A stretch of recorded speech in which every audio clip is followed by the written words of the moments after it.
Our job is to create space for God to do what only God can do. And I think sometimes when we get in the way and we try and be God, we can't do that. Your family, the way that you felt a burden, I'm sure they loved you at the time. Yeah. But like, how could they help you? What could they do, you know? She turned to the crowd and she said, us young people, we have the potential to change this world. But if we keep shooting each other and killing each other, what sort of future are we going to be? And the applause was deafening.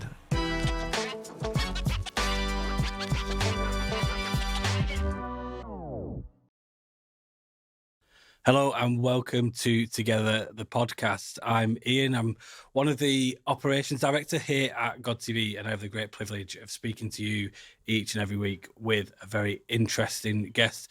Well, this week I have got an interesting guest indeed. It's Patrick. Patrick, welcome to the show. Thank you very much. Patrick, I'm looking at my sheet because there's lots of fancy letters like OBE, CEO. I don't know what they all stand for, so it's okay. It looks really impressive, but you know, welcome to the show. We're all looking forward to getting to know you a little bit. So Patrick, before we get into like what you do, we want to know who you are. And the reason I think that's important, and specifically we do that on this show, is because we're always telling people to have discernment about who they listen to. Right. But we never ask who somebody is first. Yeah. We just listen to the great message they have, which we know you have. But, you know, who was little Patrick? Who was Patrick before the man we see before us today? Like, tell us a bit about your life story and like how did you meet God? Have you always been in a Christian family? Yeah, you know, I guess I'm one of those kids who was brought up in a Christian home, and mum and dad were Christians. Went to church, and I had to go to church 3 times on a Sunday. More, I must admit, not out of choice. And my parents had a strong faith. But I think for me, I've always been a questioner. I had lots of questions about spirituality. I had lots of questions about faith. I had lots of questions about suffering and what does that look like and why does that happen? And so a pivotal moment for me was when I was 16. I went to Cardboard City, which was underneath Waterloo Bridge, and I did a load of work with the homeless guys there.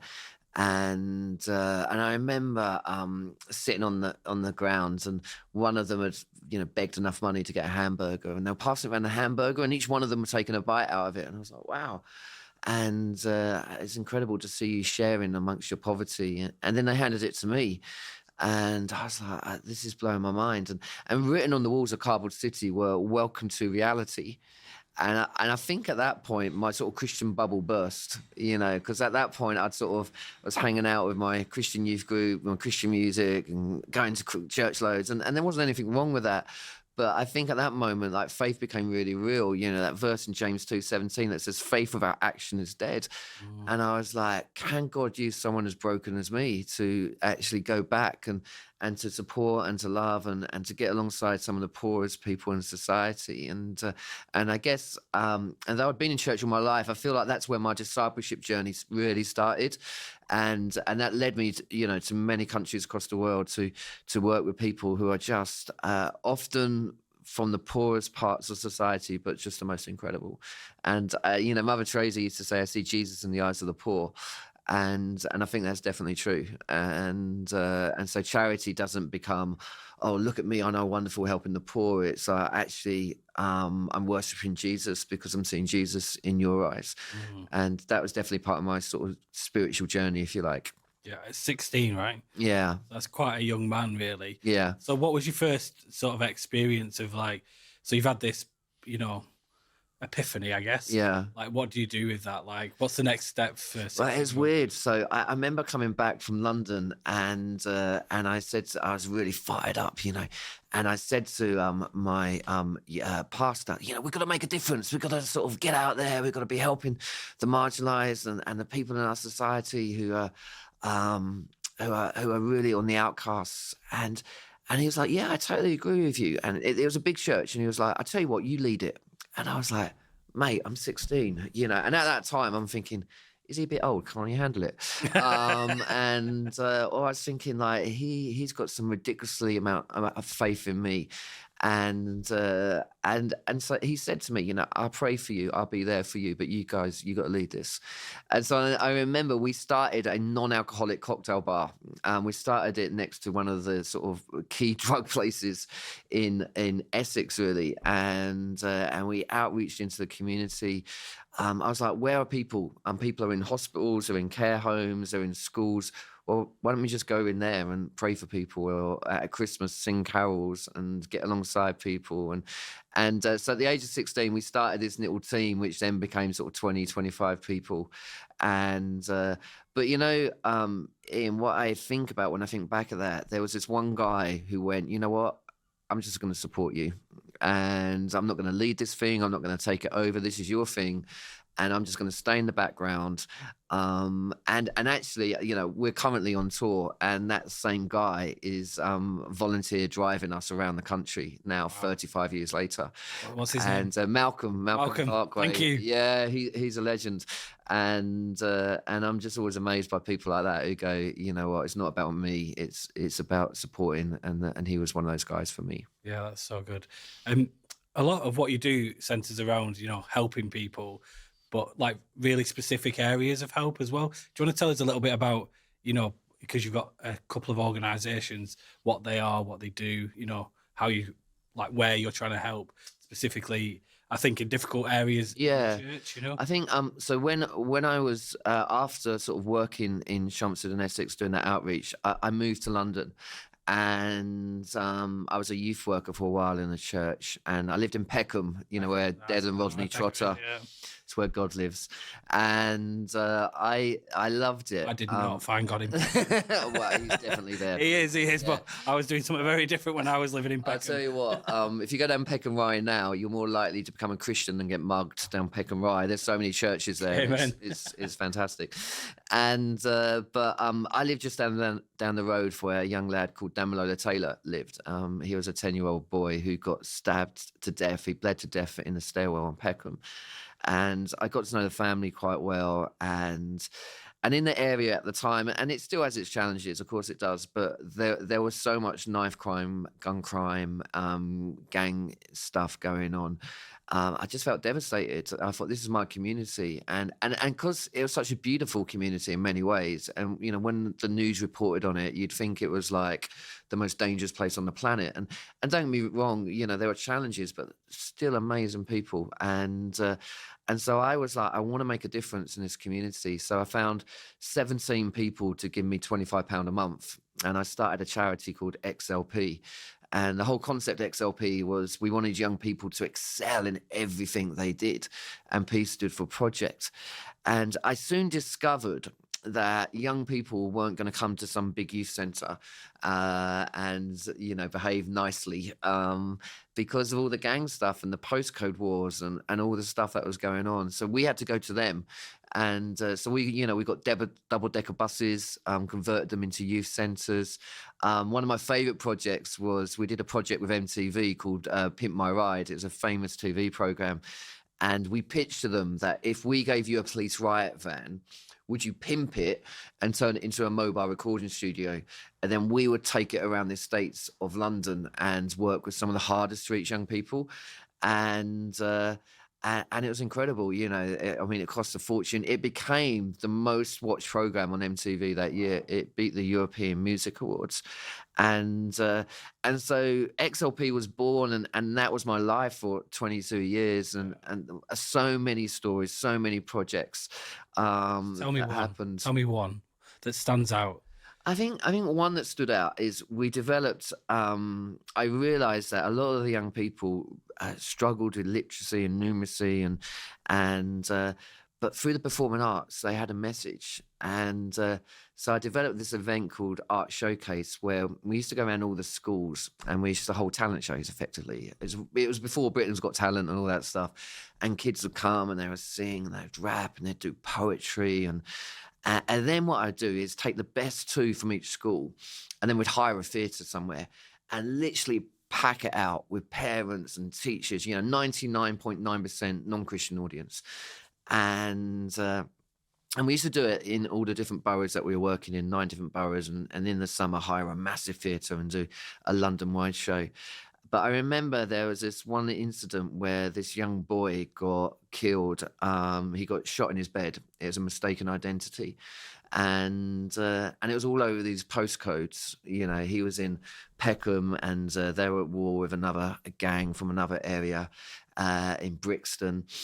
And it was a tense time, and we went into this one school, and these two girls did a little sketch about it, did a monologue, and everyone was saying to me at the time, mate, seriously, it's too tense. Why would you put all the postcodes in the same room? You know, like it doesn't make no sense at all. And we couldn't find a venue to hold it. And so in the end, I was very friendly with the local MP, and he got in touch with the Imperial War Museum, which is really ironic. But they have an incredible theatre there. So we hired that theatre, and all these guys from all these different postcodes are there. And this young 15-year-old girl gets up there. And I remember I'm sitting on the front row, and she goes, SC15, SW9. Is that why people are dying? A couple of letters of the alphabet. And I'm sitting there thinking, oh man, this is not good. This is all going to kick off, you know. And then she turned to the crowd and she said, us young people, we have the potential to change this world. But if we keep shooting each other and killing each other, what sort of future are we going to be? And then she sat down, and the applause was deafening, you know. And I often thought, Ian, you know, I could have got up and done exactly the same talk. You know, I'm used to talking in front of crowds. I could have gone, you know, oh, young people got potential change as well. And they would have gone, yeah, whatever, Patrick, whatever. 15-year-old girl from Peckham stands up and says that's powerful. And for me, it was around how do we create opportunities for, you know, it's really biblical principles for the voiceless to have a voice, and to lead us, and almost to be that prophetic voice. And I think that would be far more powerful. And that's a story that just came to mind as you said that. I haven't thought about that for years, actually. But yeah, I got chills when you said it. I can just imagine it, you know. Yeah, incredible, and we saw that time and time again, you know, and just people just you know, just getting hold of what it means to stand up for justice. You know, I think Cornelius West said, "Justice is what love looks like in public," and I love that. You know, this is what love looks like in public, and so we've got to be committed to justice. You make it sound very like easy, but I can't imagine XLP has been easy for the mate, decades that it went and ran for. And tell me about some of the challenges, and especially, you know, like, where was God in all of this for you personally? Yeah, I mean, there were loads of challenges. There were practical challenges around fundraising and all the other stuff that charities have. But for me, it was around how do I do yet another staff meeting when one of our young people's been killed? What do I say to my youth workers who've been there? I remember that young 15-year-old girl who died by suicide in the school toilets, hung herself. And it was like she just started engaging with us. And I was like, oh, if only she'd engaged earlier, you know, that's what could I have done more? Could we have done more? And really, you know, it was really trying to work out a theology of where is God when life is really tough. And of course, you know, people carrying their own issues as well, you know, we're human beings. And it was almost like, how do I keep my heart soft and don't become hard, but equally not burn out?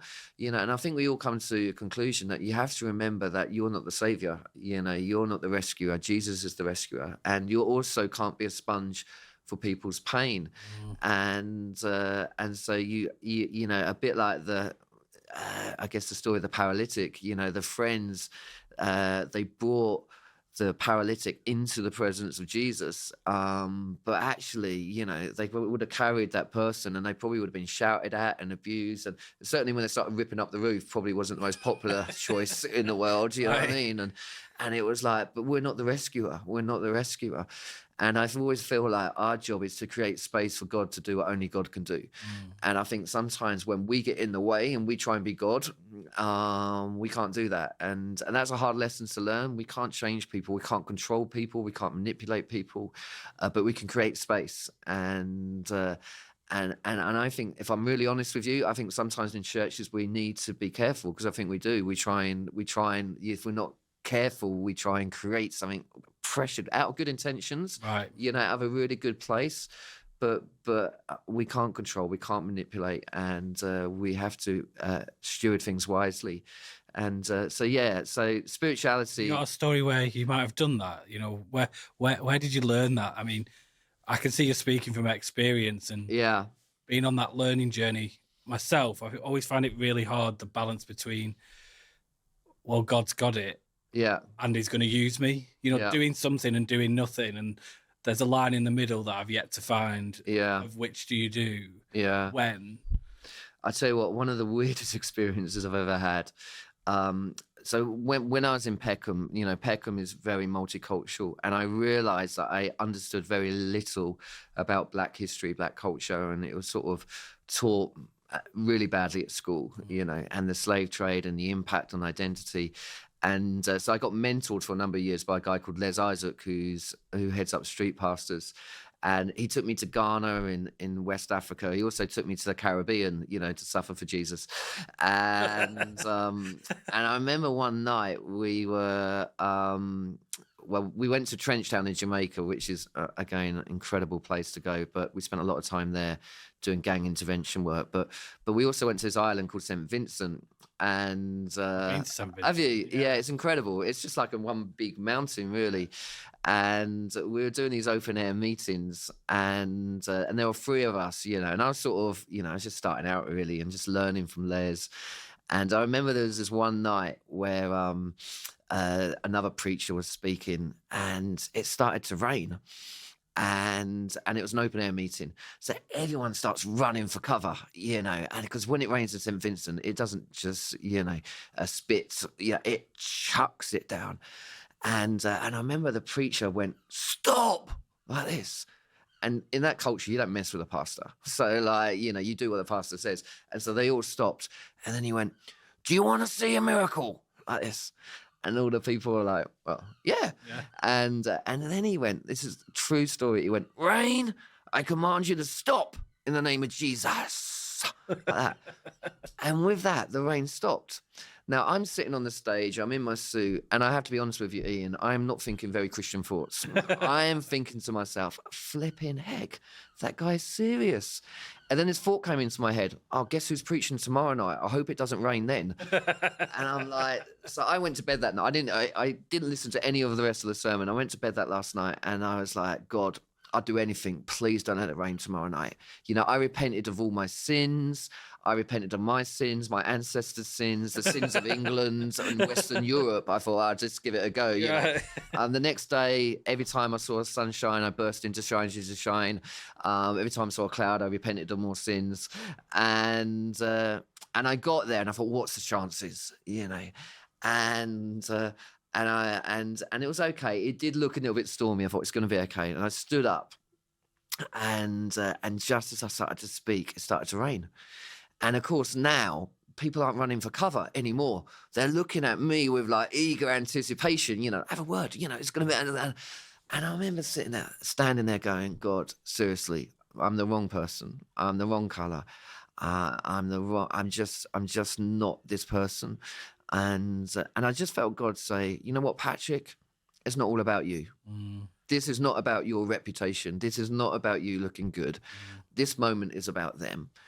And I never forgot that. And it was also, it's about my identity, and that actually I'm not there to be successful. I'm there to do what God's called. I'm there to be faithful, and God's called to do what God's called me to do. And how do you hear God? And when God says that, how do you? I don't know, to be honest. There's a very honest answer. It was a hunch. It was just a sense inside of me going, and it must have been God, because it's not the sort of thing I would normally think. I would have just been in panic mode at that point, fight or flight or run.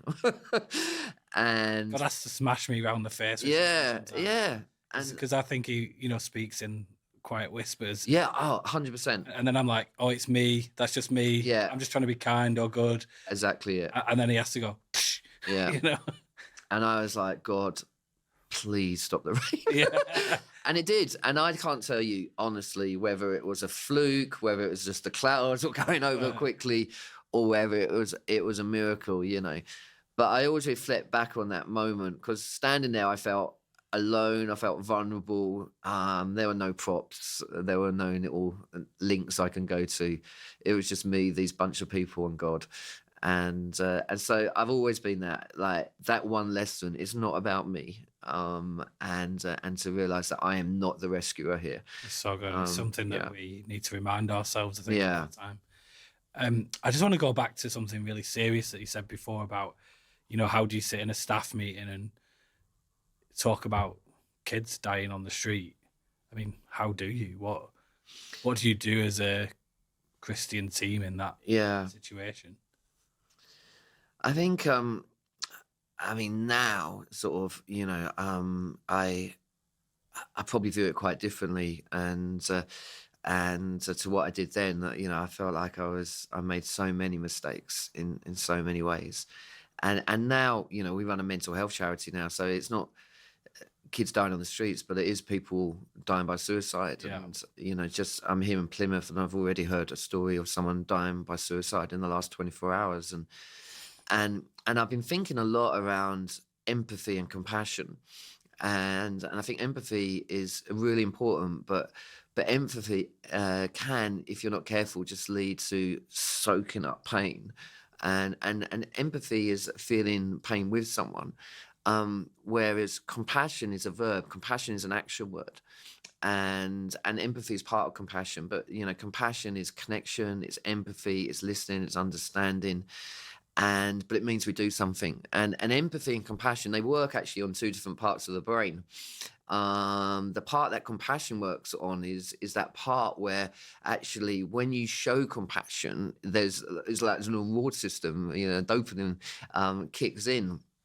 And I was like, we've got to have empathy, but we've got to move to compassion, which means we don't suddenly become completely consumed by pain. We channel that into action and compassion, and I think that's really important. And then interestingly, you look at the life of Jesus, and right throughout the Gospels, you can trace it. You know, in Mark 1, filled with compassion, Jesus reaches out to the person with leprosy. Matthew 9, where he's talking about the sheep are harassed and helpless, a sheep without a shepherd. He said, filled with compassion, he sent the people out. Before he healed the blind man, filled with compassion. It was always that sense of compassion, which was an action. And so I was always like, guys, like we can feel the pain, of course we can, and we're called to weep with those that weep. But we're going to have to use this to help us become more compassionate, which then leads us to action. And then, you know, and I think that's true when we're seeing some of the stuff that's happening around our world today. We can turn on the news, we can see the wars that are going on around, and we can just feel consumed with pain. And I'm like, God, turn my pain into compassion, and so we can do something. I mean, before we go on to what you're doing now and with the mental health stuff, which I'm very passionate about, I think it's a difficult subject in the church. And actually, we met a really beautiful couple on the last podcast that were dealing with the same thing. But let's tie up the XLP part. Tell us about XLP now. Is it finished? Is it still going? You know, what's your role in it? Like, how can we get involved? XRP is still going. It's going really well, and they've got a new CEO. He's doing a fantastic job, Luke Watson, and it's growing. Yeah, they're still working in communities, still doing access to employment programs, working in schools, doing bus outreach, sports programs.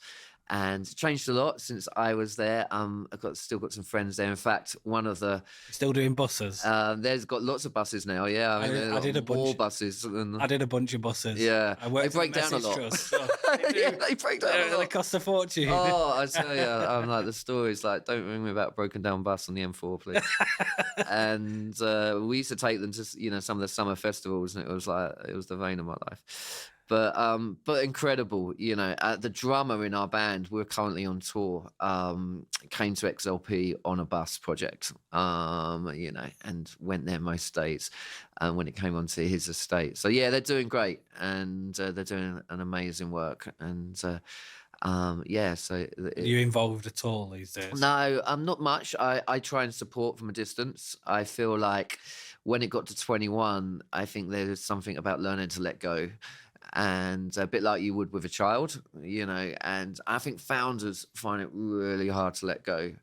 And I think it's a lesson to all of us that actually, again, it's not our project. You can birth something, but it's not yours forever. Right. And I think there's a really healthy process in being able to let it go, and so it can grow into something new and different, and that's okay. How did you come to that conclusion? Because I think that's a big thing, a huge thing in ministry is, I don't know what to call it. Let's call it founders syndrome. Yeah, that's what where, they call it. yeah, where you just, I see it a lot, where someone's aged out, they still have lots of value and experience and wisdom to give, but that zeal that you had when you were 16 and had your epiphany and then started something, that's gone for you.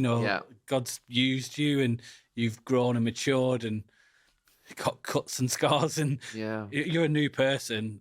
And I just see that transition either not happening, so something finishing when someone dies, or the handover being very traumatic. You know?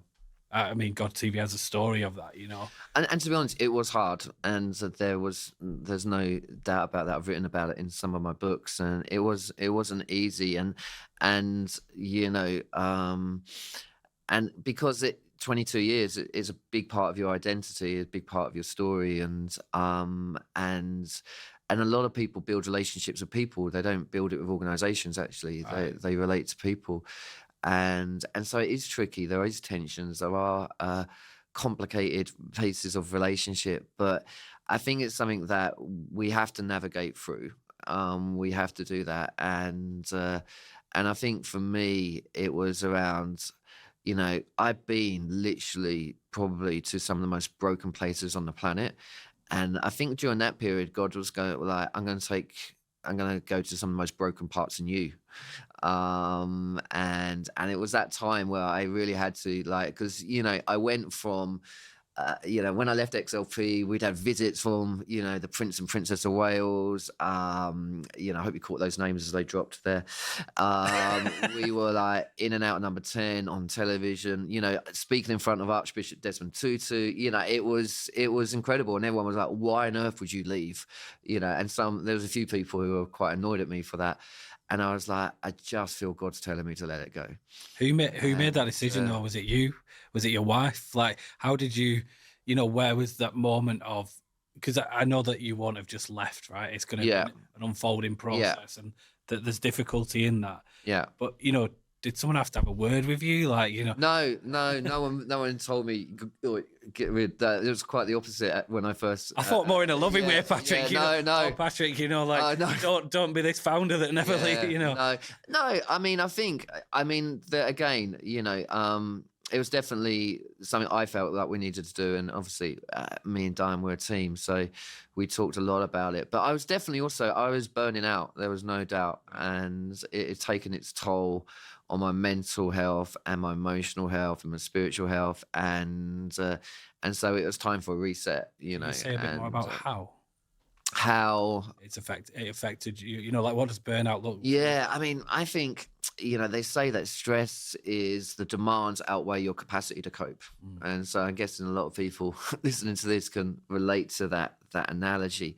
But I think you go through periods in your life where it feels like everything's coming at once, and I often talk about the Tetris moment. Remember the game Tetris? Yeah, I love it. Yeah, so all these blocks, they fall out of the sky, and you're trying to rotate them, and you're getting them in a straight line, and the line disappears, and eventually it comes so quick it feels like game over. And life feels like that sometimes.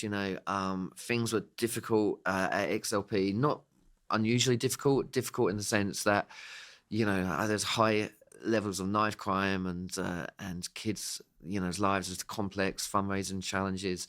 But what was really tipping me over the edge was my family started to really suffer. My dad got cancer.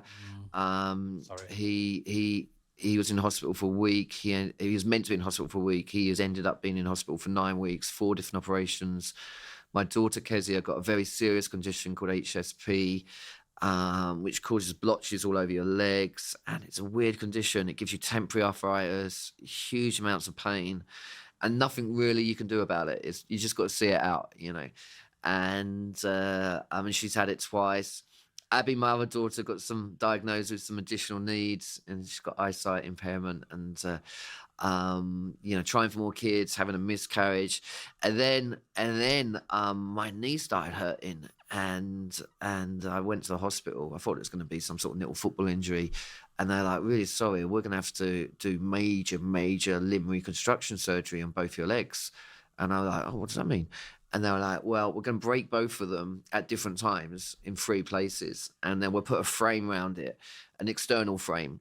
And it will all be sort of drilled into different parts of your bone, and pins coming through one side and out the other side. I mean, this thing was huge. Oh, Patrick, my cousin had it, and it was just long and Patrick, long. I just want to cuddle you right now. It was long, and they were like, it will be on for 6 months to 18 months, according to how well the operation goes. There's so much cleaning involved. And so for people at home that don't know what we're talking about, you actually have a cage around your leg where the pins go into your skin, through your bone, out the other side. And they're like open wounds almost all the time. And then you have to clean them. They have to tighten it, move it, every the alterations. It was almost it's like braces for your teeth, but for your leg, in the most painful and horrible way. And sleeping is difficult, and all those sort of things as well that you'd normally do. And so I went from a complete activist to having to sit still for like a year, and just that process was so challenging. And and I think, if I'm honest, I think I've always struggled with anxiety, but I think what happens is when you go through something that's traumatic, it acts as rocket fuel to your anxiety.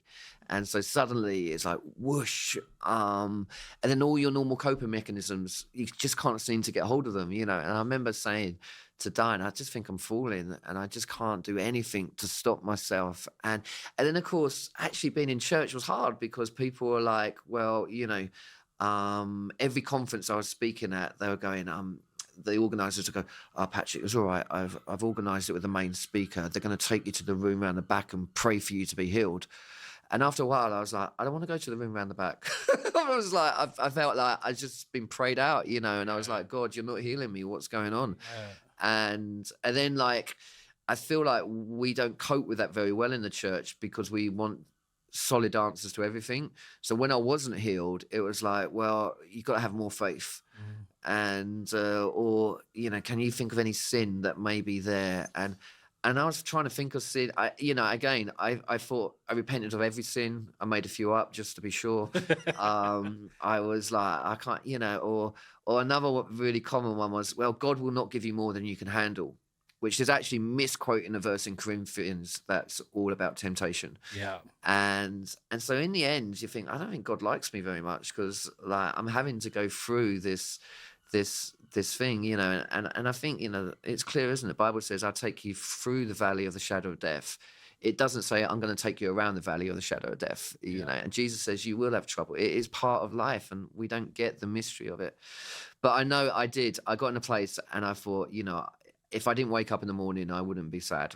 I was that low, and I think the thought of having to do it again, and the impact on my family, watching Diane and the kids get exhausted and tired, and just seeing that impact was huge as well. Right.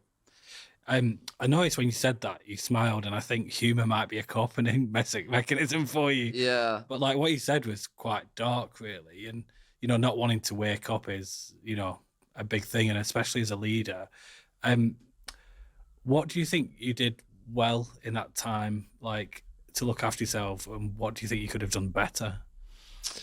Well, first, I want to come back to that point, because I don't hear suicide talked about a lot in Christian context, and it is the biggest killer of young men in this country. And there were many characters in the Bible that were suicidal. I often talk about Elijah going, God, I've just had enough. Just take me. I want to die. and he got to the point where he was like, life didn't work out the way I thought it was going to. And just because he had faith, it didn't mean that he didn't go through that experience. And I think that is a really dark place. And I think it is.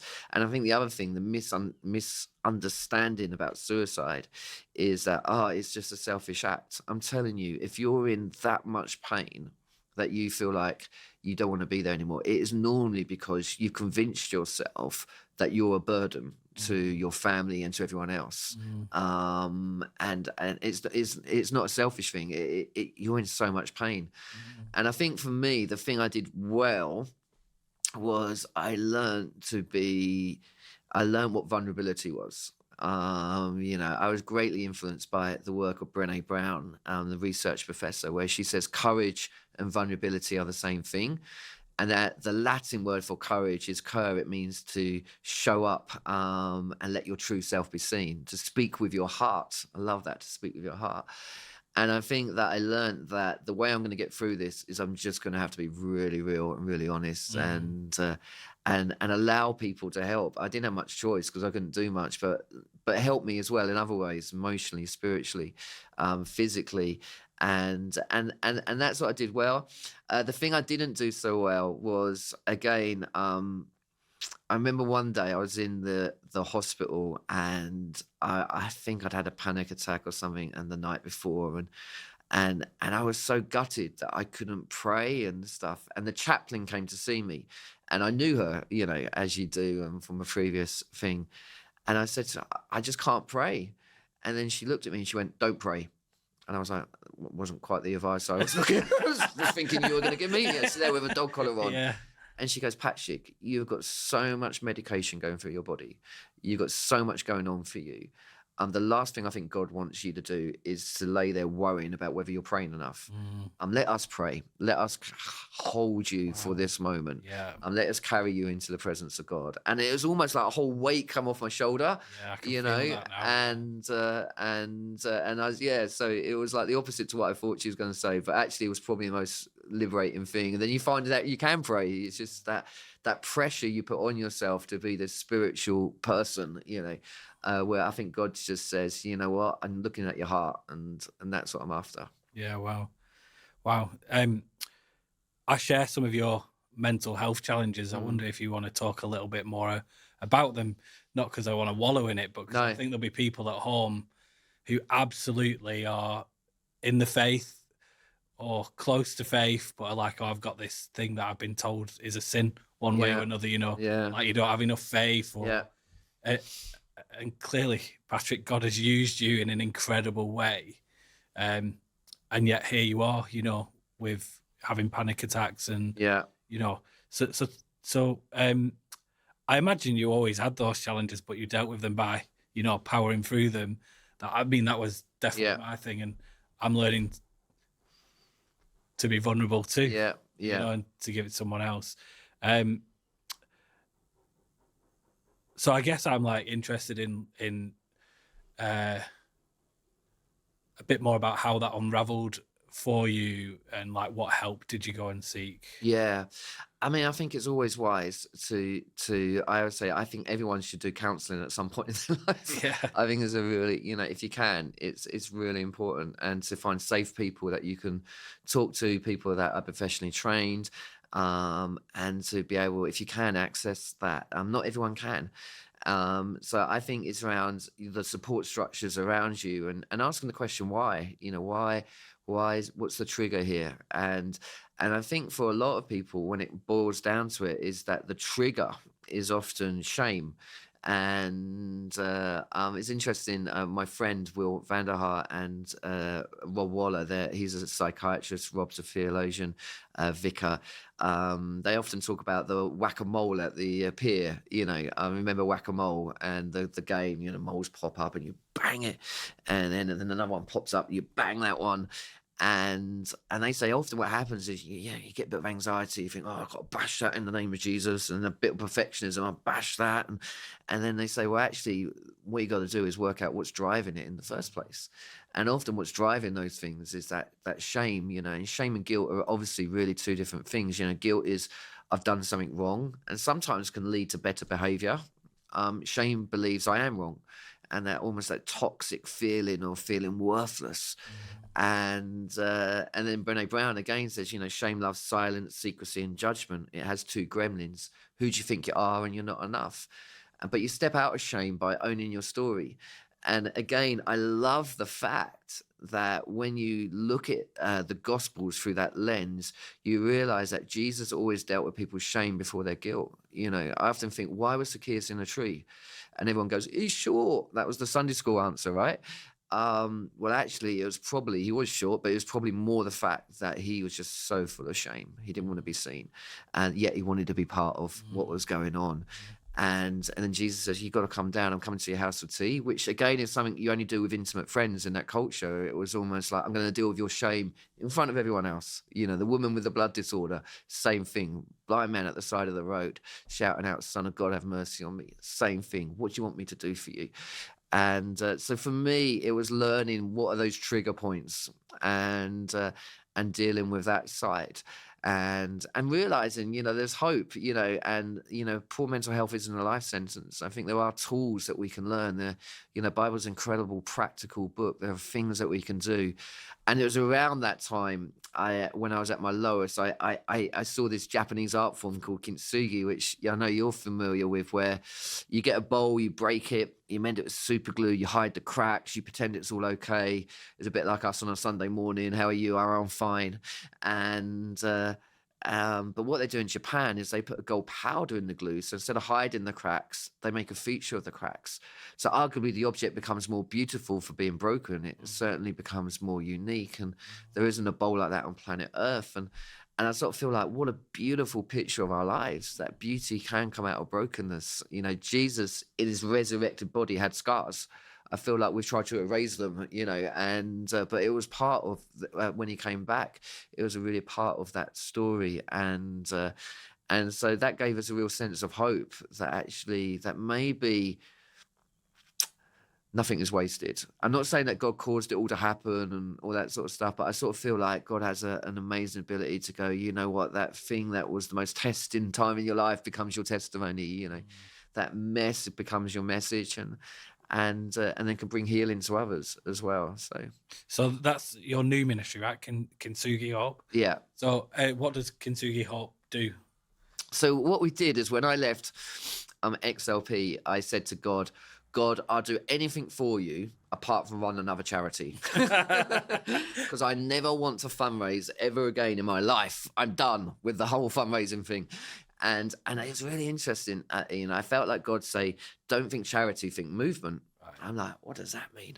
And I've read, that sounds dead Christian. Yeah, it says dead Christian, right? So I decided to study movements, but no Christian ones. Right. So I looked at Parkrun, and I was like, wow, hundreds of thousands of people run in parks across our country every single week. Different cultures, different ages, different abilities. You belong, but you don't have to fit in. I was like, I love that.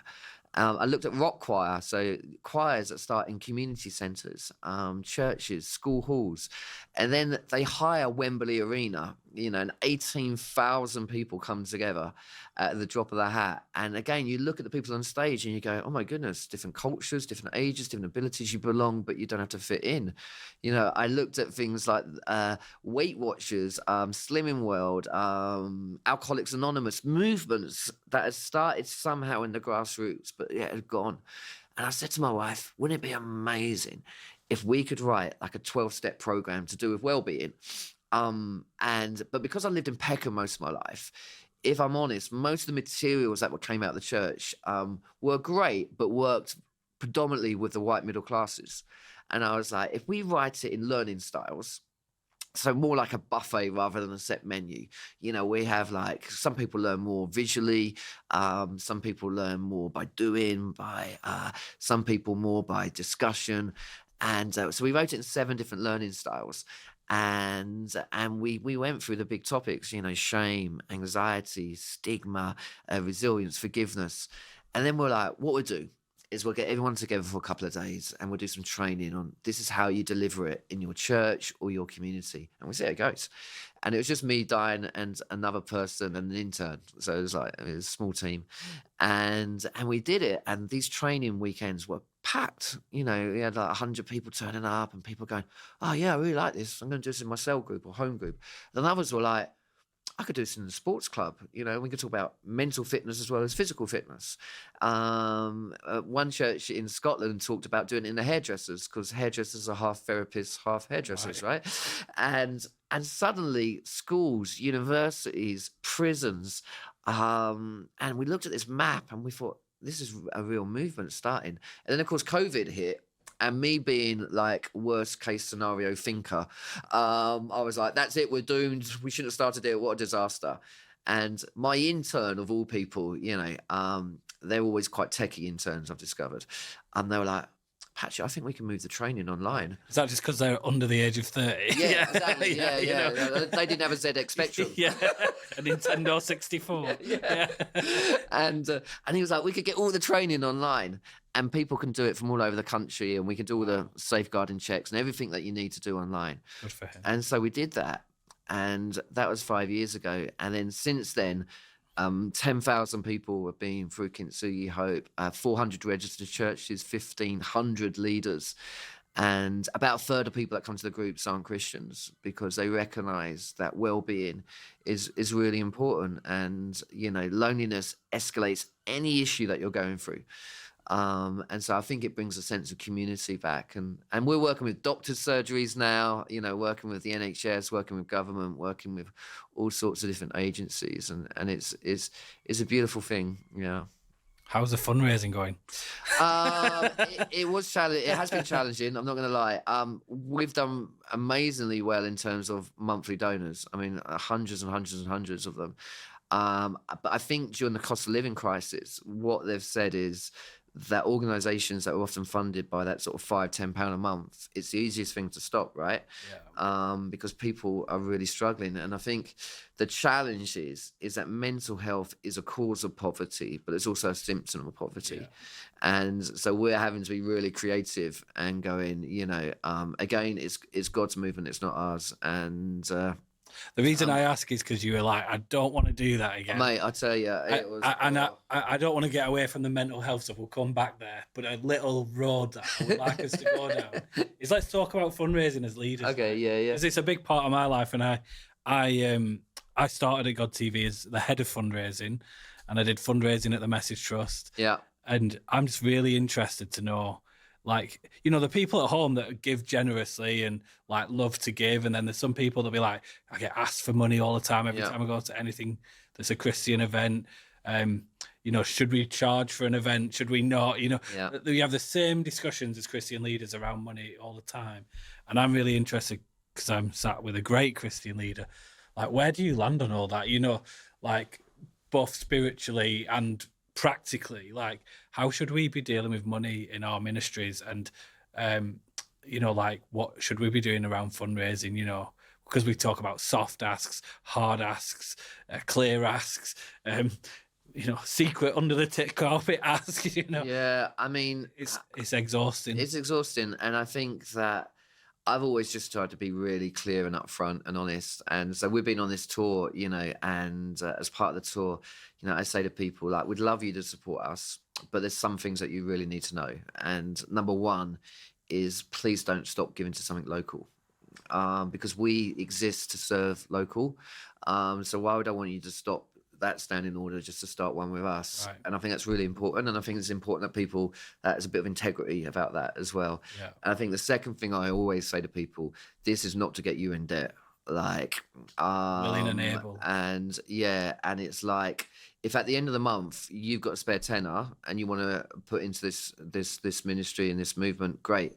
But and I think that we have to do that. I think you know, I'm not called to be a salesman for Jesus. I'm done with that. You know, I hear some speakers and I'm like, mate, seriously. Oh, some people are good at it though, Patrick. You know, they do and ask. Yeah.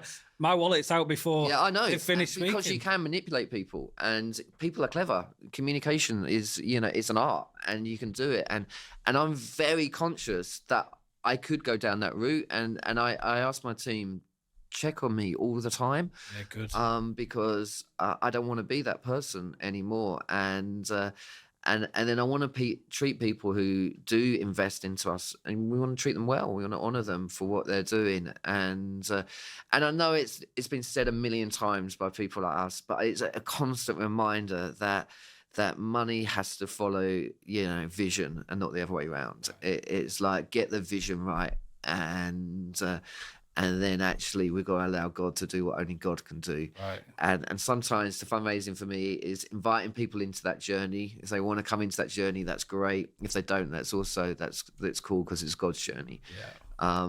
I think that sometimes we all do this when we're fundraising. And I do it more than most, because I think as a founder, having founded 2 charities now, you almost like you live it and breathe it in a slightly different way. And because you feel that responsibility for the people that work for you, and you can sort of see the edge of the cliff, if you like. And but it's that constant reminder, that actually this is God's work. And if an element of it stops, I don't get that. But in the bigger picture of things, actually, if another ministry succeeds, it's God's kingdom at the end of the day. Yeah. And I think we've got to hold things lightly. And saying that, I recently started a business, a speaking business. I'm called brighterdays.life. And that's been fascinating, because it's enabled me to take, hopefully, the few communication skills I have into the corporate world, into education, into universities. And of course, they have a budget to pay for stuff. So, if I'm speaking in the corporate world, it's life-changing, right? it's quite different to the Christian world. So if I'm speaking in the corporate world, then actually I go, you know what? For every talk I do in the corporate world, I'm going to go into a prison and do it free of charge. And I'm going to go to the homeless shelter that can't pay for anything, And so it's very Robin Hood-like, to be fair. Well, no, I think it's a fantastic model that we need to look at as ministries. Is we should absolutely be reliant on God, but if He's given us skills that have it's been good value, here at God TV, we've done a similar thing. We have a production company that does for-profit work for the corporate world, called Marsden Partners, right? And the reason it's brand different is because I don't think the corporate world wants to work with God TV, but they'll work with Marsden Partners, which is just God TV. It's exactly the same sort of thing. And I think also it's like we've got to be salt and light, and we can't be salt and light if we stay in our little Christian bubble the whole time, And I love it, I love the fact that in a couple of days' time I'll be speaking to 80 people in a local authority. The likelihood is you definitely talk about Jesus. I talk about like Jesus was the master communicator, right? So I had this conversation with someone the other night who was giving me a bit of a hard time, going, "Oh, so you need to mention Jesus more and more and more." And I was like, Jesus, he was like, he talked in stories a lot of the time, right? And was every story Jesus told neatly tidied up at the end, and you're going, "Oh yeah," or did it create you that sense of, wow, that's really thought-provoking, And what were the stories about? And he was like, don't know. I was like, well, fishing and farming. And they were fishing and farming because that were the most relevant. Right? Yeah, so like they related to them. And I think that I've always been like I think the Holy Spirit is incredibly clever. And I've always noticed that if I make sure my heart's right and I have integrity, and I think health is about mental health, emotional health, physical health, behavioral health, and spiritual health. And I think actually people are recognizing that more and more now, both, outside of the church. Right. They're going, yeah, I can get it. Psychiatrists, now the Royal College of Psychiatrists are going, spiritual health is so important for people's well-being. It works on a part of our brain. They call it the awakened brain. It is so important. Yeah. And so we've got to be part of that conversation. Well, I think 2 things are clear to me, and I wish I had all the stats with me because I do have them somewhere, but I don't because I hadn't prepared to sort of talk about it. But, there's while there's a huge rise in what is the epidemic of the mental health crisis we're seeing, especially in the young people, that one stat I remember is 22% of young people wouldn't consider themselves having a close friend. 56% of young people have considered themselves lonely at some point in the last week. Like terrifying statistics. But with that has also come a rise in people seeking it's like just seeking, you know, and that pours out in not just people finding Christianity, but other things, you know. And I think we have a responsibility to turn up as the Christians and show them not the childish version of Jesus, and not the spiritual version of Jesus that you can't connect to when you're just a baby Christian. Because I know if you'd showed me some of the stuff that I've seen now, like Stop in the Rain, like that might have made me run, you know. Yeah, 100%. You know, but to come back to your point, it's what the Holy Spirit's going to do. Yeah. And like, you know, how do we do that even as leaders that are high control, highly strategic thinkers, you know? Yeah. Thanks for talking about fundraising. I hadn't thought we'd talk about that today. That's right. But I think, you know, we've got a lot to learn about it. You know, I've had a lot of people tell me that it's not even right to ask for money, you know? Yeah. And I'm like, but it's really funny because, like, if I don't, we wouldn't come. We would like. I have to ask because It's almost like, what's the other option? yeah. And how could people help if you don't ask, right? And I think you're giving an opportunity as well. Yeah. And if you can get your heart right around the willing and able. Yeah. You know, I'm not trying to manipulate people. I'm not trying to get people to a point where they're so pumped they're going to give whatever it was I was presenting. You know, I want.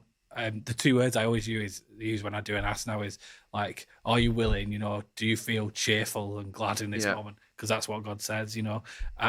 And are you able? Like, because if you're giving me money out of debt, you're giving it from someone else's. That's someone else's money. I think you know? the key thing, and I think this is the same, not just for fundraising, but for life. And you know, shame is always a really bad motivating tool. Right. If you're going to shame someone into doing something, it's not great. No. And that's what we do. We do that with, it's not just fundraising, we do it with around change management. You know, let's shame people into a different type of behavior. Right. And at the end of the day, you might get short-term success, but it's never long-term change. Right. And I think that's the real challenge is, you know, I mean, Jim Wallace said this, you know, Martin Luther King never stood up in Washington and went, hi, everyone, I've got a complaint to make. Or I've got a really fascinating 5-year business plan that I'd really love you to read. He said, I've got a dream. I've got a dream of justice and equality. And, you know, I can see this dream. And that's what inspires people. And I think that's where visionary leadership all comes into it. Is like, what's the dream, you know? And if the dream is building your church, then I can't get inspired for that. I can't but if it's the transformation of society, if it's the restoration of all things, you know, education, business, you know, I remember someone going, oh, we should run a Kintsugi group in a farmer's market. And I was like, why? And they went, suicide rate amongst farmers is really high. And I was like, that's brilliant. That is so creative. I love that. You know, we've got people running Kintsugi groups in refuges where women are recovering from domestic violence because, you know, the Met Police would say to us, we are never 100 yards away from a domestic violence case. So we've got to call that out because that still happens in the church. You know, statistically, we're still part of the group of people that make up this country who are struggling with these issues. And so I think that's the key is we've got to get the vision right. And then hopefully, and get our hearts right as well, and don't shame people. Yeah. So, like, how can people at home get involved with Kintsugi Hope? Like, maybe they need, you know, help. Like they're sat at home, they feel shame, they feel lost, fear, hopelessness. And then I guess there's the other side of it as well is, you know, the families, like your family, the way that you felt a burden, I'm sure they loved you at the time. Yeah. But like, how could they help you? What could they do? You know? Yeah. I mean, like speaking into a dark void when you're not well. Yeah. I mean, I can crush someone's dreams with my own darkness, you know. Yeah, absolutely. And so, like, what advice have you got for both sets? Yeah, I think there's a couple of things on the Kintsugi Hope thing. I think we need more churches, we need more charities, we need more schools. We've got 400 of them, but we need, you know, there's massive need out there. And we're seeing that we're linking with social prescribing teams in the doctor's surgeries. We're linking more with schools and prisons. And so the way we work is through the local church. So we train the local church to deliver Kintsugi. And so we desperately need more churches to come on board. We can place people in groups, but actually if we went out with that, we would be inundated and would not be able to cope with the demand. That's the reality. And so we do need more churches to get on board. And I actually, even with the youth stuff, so we've developed a youth program, which is instead of 12 weeks, is 6 weeks. So fits into a half term. And again, that is so needed.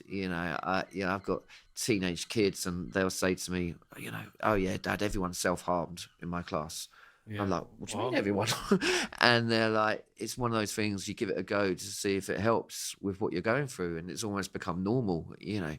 And so we need people to run youth stuff, run adult stuff. And then on your second question, which is really important, I think, is how you supporting someone that's really in a dark place. And, in one of my books, and my wife Diane wrote a chapter called Secondhand Smoke. And the whole concept of it was, you may remember the entertainer Roy Castle, Record Breakers, and he performed in pubs and clubs across the UK. He played the trumpet, but he died of lung cancer, had never smoked a cigarette in his life. Yeah, wow. And he was around pain the whole time. And I think one of the things we've got to be really good at as churches is caring for the carer and realizing that, you will know if your kids aren't doing well, if people you love aren't doing well, you'll know that it affects you. Even if my kid has a bad day at school, and teachers upset him, I'm like, I'm going to go and take the teacher out. I'm like, seriously, what are you talking to my child like that for? Because you care and it comes out of a place. But I remember one of my pastors back in the day, his wife was in a wheelchair for a while, and she had a really bad fall down the stairs and had to have all sorts of surgery, and she was in a wheelchair. And he said it was fascinating. He was at all these Christian events, and of course everyone would talk to her. He's pushing her around. No one asked how he was. He's exhausted. He's literally on his knees. And so I think, if the church, we are a community that exists around a cause. We're a bunch of people, and it's realizing that we're all in this together, isn't it? And I think the lovely thing about that is people go, oh, don't you just burn out? And I go, God's really clever. Kindness is the best thing you can do for your mental health. It's good for you, and it's good for the person you're helping. It's genius. Whoever thought of kindness? It works. Your brain, the scientific research now into kindness. That's why all mental health experts are pushing volunteering, the professionals, because they've worked out if you have something and you're feeling like you're doing something, you're giving back, it's the best thing you can do for mental health. If there was ever meant to be a community of kindness and loving without an agenda, it's got to be the church, right? And so we've got to look out for those people, caring for the carers, and get alongside them. Yeah.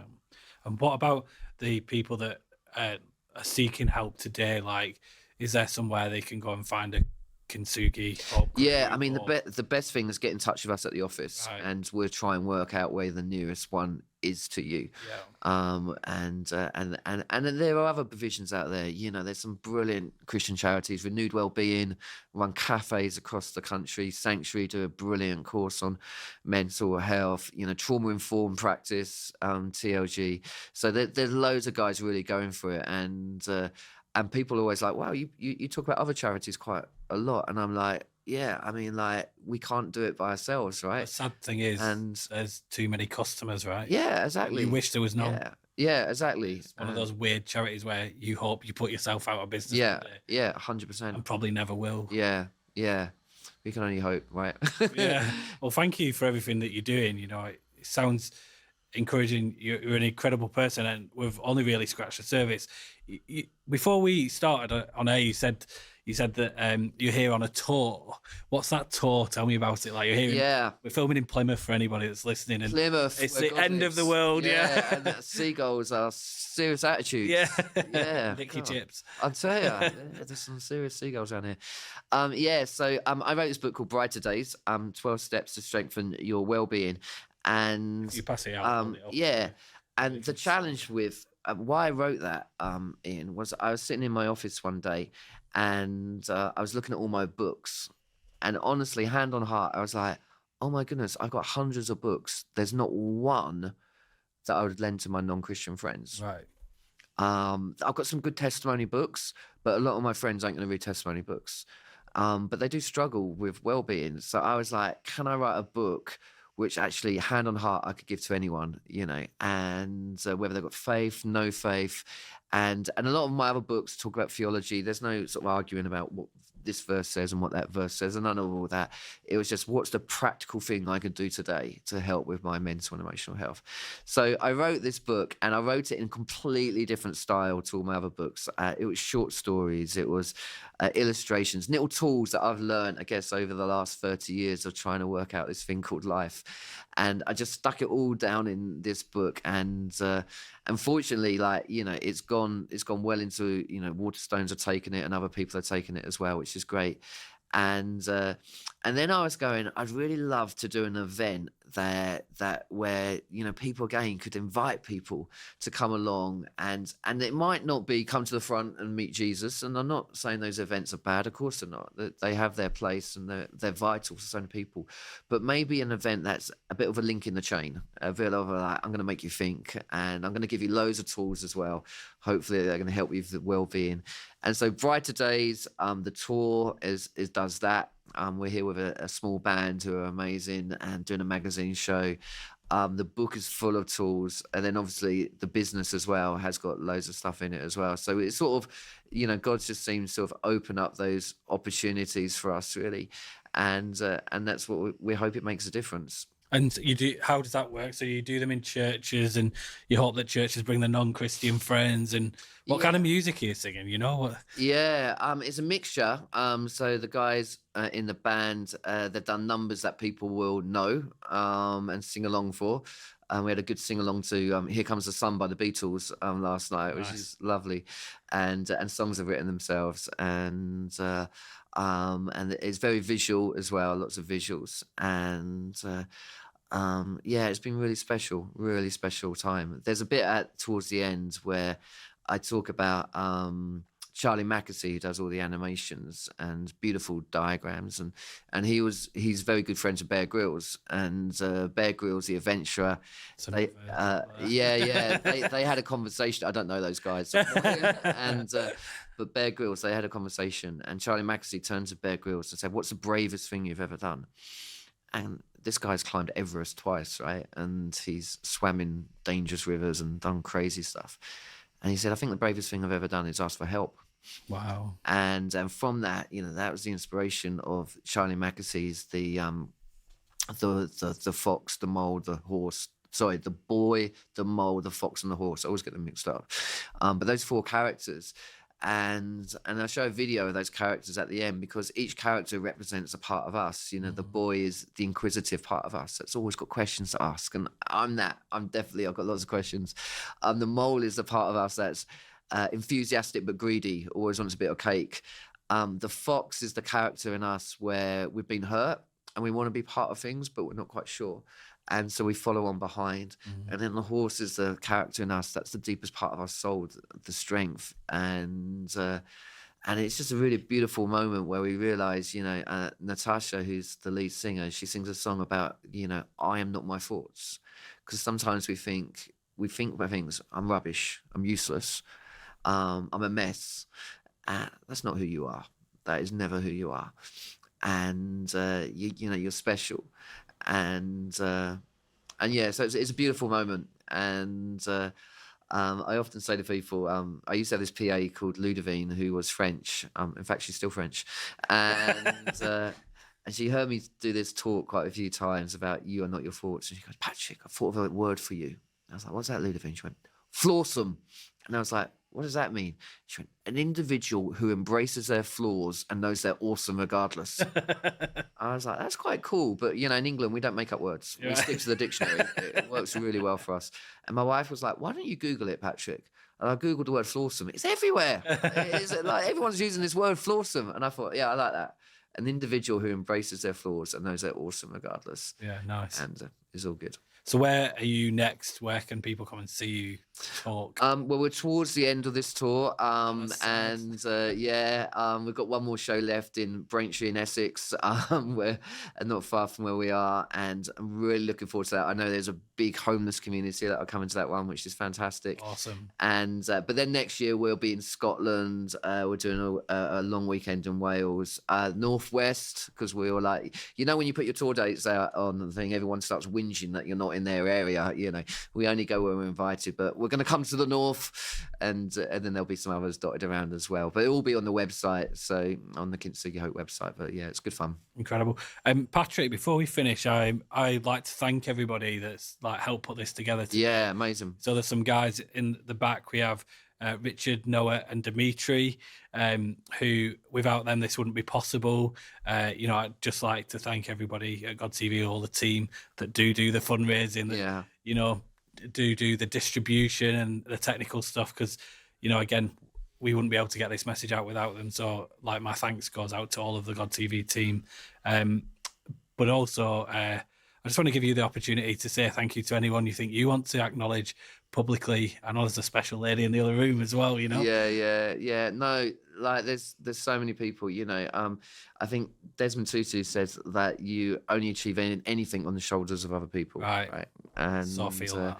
And I've got an amazing team, and I'm here with Julie, our comms manager, my goddaughter's in the band, Natasha, with Awesome. Jason and Michael, and Malcolm, who I mentioned, who's a complete legend. He's been driving us around. We have a team of 18 in Kintsugi Hope, incredible guys, and of course, your family, they're the ones, right? Diane and their 4 kids, Kezia, Abigail, Daniel, and Caleb, and they're the ones that know you inside out, warts and all, and still love you. So the biggest shout out always goes to them. Okay, thank you. Well, I think, we've only scratched the surface and we could probably talk for 3 hours. Yeah. But I just really appreciate your honesty and your kindness in sharing some of your flaws. And you are indeed awesome. So, flawsome. I'm going to take that and use it. So, honestly, Patrick, just thank you so much for your time and your consideration. And everyone at home, just, thank you for listening in. What to do, subscribe, like, all that stuff. I hate that. This feels like fundraising, But actually, the truth is, when you do that, whatever the algorithm does, it really helps. And it's dead easy to do. And it's not going to cost you anything but like a little second. So, and we can help Patrick reach more people if you like, share, and comment. So get involved in the conversation. We really appreciate you. We love you. We're creating this content for you. So let us know if there's somebody you want to see on the podcast as well. So from myself, Patrick, and the God TV team, we say God bless and goodbye for now.